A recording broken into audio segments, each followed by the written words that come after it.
మీరే మాట్లాడతారా? సైదులు కూడా మాట్లాడాలి. Wait for a second. నాది ఫస్ట్ మీటింగ్ సైదులతో ఒక కామన్ ప్లాట్ఫామ్ జరిగింది.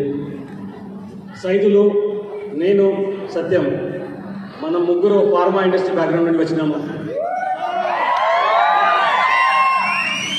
సైదులుది ఒక షార్ట్ స్పాన్ ఆఫ్ టైంలో ఏ జర్నీ ఉంది, ఏది చూశాను నేను. అప్పటి నుండి రియల్లీ ఇన్స్పిరేషన్ అన్ని యూత్స్కి. సో మీ మ్యాక్సిమం టైం తీయకుండా స్ట్రైట్ అవే సైదులు జర్నీ మనం కనుక్కుందాము. సైదులుది own words. Saidulu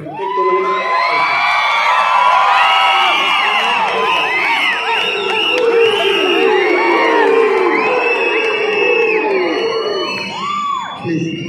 good morning వెస్టేజియన్స్. సార్, నా పేరు సైదులు. నేను హైదరాబాద్లో ఉంటున్నా ప్రజెంట్.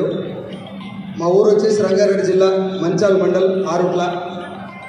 నేను డిగ్రీ డిస్కంటిన్యూడ్ తోటి ఒక ఫార్మా కంపెనీలో 2010లో ఒక 6 సార్లు ఇంటర్వ్యూకి వెళ్ళి 7వసారి బతిలాడి ఉద్యోగం తెచ్చుకున్నటువంటి లైఫ్ నాది. 2010లో as a sales representative I join as a medical representative in Hyderabad. అక్కడి నుంచి 2013లో సేల్స్ మేనేజర్గా నాకు ప్రమోషన్ ఇచ్చారు. ఆంధ్రాలో కృష్ణా, ప్రకాశం, నెల్లూరు, గుంటూరు 4 జిల్లాలకు సేల్స్ మేనేజర్. అక్కడి నుంచి మళ్ళీ తెలంగాణకు వచ్చిన ఎంటైర్ తెలంగాణకి రీజనల్ సేల్స్ మేనేజర్. 50,000 రూపాయల శాలరీ. ఈ గ్యాప్లో 10 years అయిపోయింది. నాకు వెస్టేజ్ లాంటి ప్లాట్ఫామ్స్ చాలామంది ఎవరన్నా చెప్తే కూడా వినకపోయేది. ఎవరు చెప్పినా కూడా సెకండ్ ఇన్కమ్ సోర్స్ అనేది నా మైండ్లో లేనటువంటి మ్యాటర్. సో లాక్డౌన్ వచ్చినప్పుడు 50,000 శాలరీ నాది స్ట్రైట్ అవి 15,000 అయింది. నా ఫ్రెండు, డిగ్రీ క్లాస్మేటు, పంచాయతీ సెక్రటరీగా ఉన్నటువంటి బాలం సీన్ సార్ వెస్టీజ్ అనేటటువంటి నాకు వెస్టీజ్ అనేటటువంటి ప్లాట్ఫామ్ పరిచయం చేసిండు. యూజువల్గానే ఫ్రెండ్ ఎవరైనా ఏదైనా పరిచయం చేస్తే మనం అవాయిడ్ చేస్తాం ఫస్ట్. దాని తర్వాత పైసలు ఎక్కువ వస్తున్నాయంటే డౌట్లు ఎక్కువ వస్తాయి మనకు. 15,000, 1,500, 2,000, 3,000 వస్తుందంటే పరిగెత్తుకుంటూ వెళ్తాం మనం. 30,000 శాలరీ అంటే సంకలు కుదుకుంటాం. 1,00,000 వస్తుందంటే డౌట్లు వస్తాయి కదా, అది ఫేక్ అని ఫిక్స్ అయిపోతాం. నేను అదే బ్యాచ్లో ఒక 4 నెలలు బట్లాడించుకొని ఒకే ఒక్క మీటింగ్కి వెళ్ళిన తర్వాత డైరెక్ట్ సెల్లింగ్ అనేది ఫ్యూచర్ ఆఫ్ ఇండియా, భారతదేశంలో ఇది చాలా వండర్ఫుల్ ఇండస్ట్రీ కాబోతుంది. కాకపోతే దీని మీద జనాలకి క్లారిటీ లేదు. ఇది ఏంటో తెలుసుకోవడానికి కూడా ఇష్టపడట్లేదు. Chain system, money circulation scheme, వీటిలలో జనాలు బాగా ఇరుక్కుపోయి ఈజీ మనీ కోసం అలవాటు అయిపోయి కష్టపడకుండా డబ్బులు వస్తాయని అందులో ఇరికి పైసలు కట్టి మోసపోయిన వాళ్ళందరూ వెస్టీజ్ లాంటి జెన్యూన్ కంపెనీని చూస్తే కూడా భయపడతారు అని చెప్పి ఆ మీటింగ్కి వెళ్ళిన తర్వాత నాకు అర్థమయ్యి ఇంటికి వచ్చి ఒక 6 నెలలు ఎంఎస్ఆర్ గారి మీటింగ్లు 30-40 మీటింగ్లు, ఒక్క రోజు కూడా నేను ఏ కారణం చెప్పకుండా ఎవరు వచ్చినా రాకుండా సార్ ఏ మీటింగ్ పెట్టా మీటింగ్కి వెళ్ళలేదు. 40-50 మీటింగ్లు అటెండ్ అయ్యేంత వరకు సార్ నన్ను రమ్మని లేదు. నేను వదిలిపెట్టకుండా వెళ్ళిపోయి కూర్చునేవాడిని.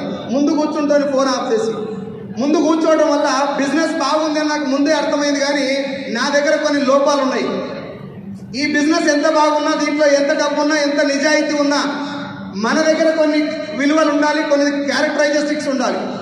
అవి చేంజ్ చేసుకున్నంత వరకు మనకు ఎంత పెద్ద క్యాడర్ వచ్చినా, ఎంత డబ్బు వచ్చినా అది పేకమేడలాగా కూలిపోతుందని కొంతమంది చూస్తే నాకు అర్థమైంది. అప్పుడు ఎంఎస్ఆర్ గారు కూడా అదే మాట చెప్పారు, సైదుల్ సార్ నీ దగ్గర కొంచెం చిన్న చిన్న లోపాలు ఏమైనా ఉంటే చేంజ్ చేసుకోవాలని చెప్తే ఎంఎస్ఆర్ గారు మీటింగ్ దాదాపు 30-40 అటెండ్ అయిన తర్వాత సారే నా భుజం మీద చేసి, సైదుల్ సార్ ఇప్పుడు మీరు చేంజ్ అయ్యారు, వెస్టీజ్ సిస్టమ్ ప్రకారం మీరు కనెక్ట్ అయ్యారు, ఇప్పుడు కనుక మీరు ఉద్యోగం వదిలేస్తే మనం చాలా మందికి న్యాయం చేయొచ్చు, కొన్ని 100 మందికి మనకు వచ్చిన అవకాశం, భగవంతుడు మనకి ఇచ్చిన అవకాశం 1000 మందికి ఇవ్వచ్చు అని చెప్తే 13,000 వచ్చినప్పుడు సార్ చెప్పిన ఒక్క మాటకి 13,000 అప్పుడు నా 50,000 ఉద్యోగాన్ని నేను రిజైన్ చేసిన.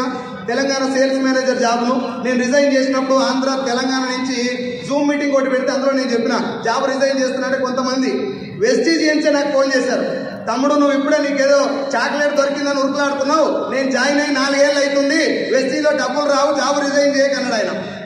మళ్ళీ ఆయన ఇక్కడ ఉందో లేదో నాకు తెలియదు, కానీ ఆయన అన్నమాట నేను ఒకటే చెప్పిన, వెస్టీజ్ అంటే ఏంటని ఆయన అడిగితే కొనిపించాలన్నాడు. నేను ఇంకొక యాంగిల్లో చూసిన సార్ అని చెప్పి అయిపోయింది సార్. ఇంకొక యాంగిల్లో చెప్పి నేను బంద్ చేయించిన. నేను జాబ్ రిజైన్ చేస్తే 13, 26, 29, 43, 47, 66, 88, 90, 97, 1,04,00,000, 1,32,00,000, 1,55,00,000, 1,66,00,000, 2, 15, 2, 25, 2, 78, 3, 31, 3, 65, 4, 20, 4, 52, 5, 26, 6, 29, 6,43,000 నా ఇయర్స్ ఎక్కువ.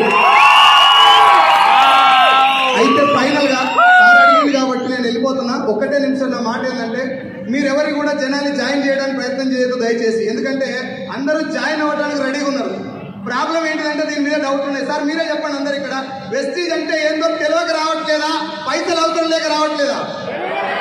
తెలియక రావట్లేదు కాబట్టి తెలియజెప్పదామని చెప్పేసి కోరుకుంటూ, నా టీంలో 1,00,000 పైన తీసుకుంటే వాళ్ళకు 10 మంది ఉన్నారు సార్. నిన్నటి వరకు నా టీంలో వచ్చిన కార్లు 16, రేపు 17వ కారు రాబోతుంది. నాకు ఈ అవకాశం ఇచ్చినటువంటి బాలం శ్రీనివాస్ సార్ మై ఫ్రెండ్ కి, నన్ను నిలబెట్టినటువంటి మై మెంటర్ ఎంఎస్ఆర్ గారికి ఒక్కసారి మనస్ఫూర్తిగా ధన్యవాదాలు తెలియజేసుకుంటూ సెలవు తీసుకుంటా. Thank you so much and విషయం.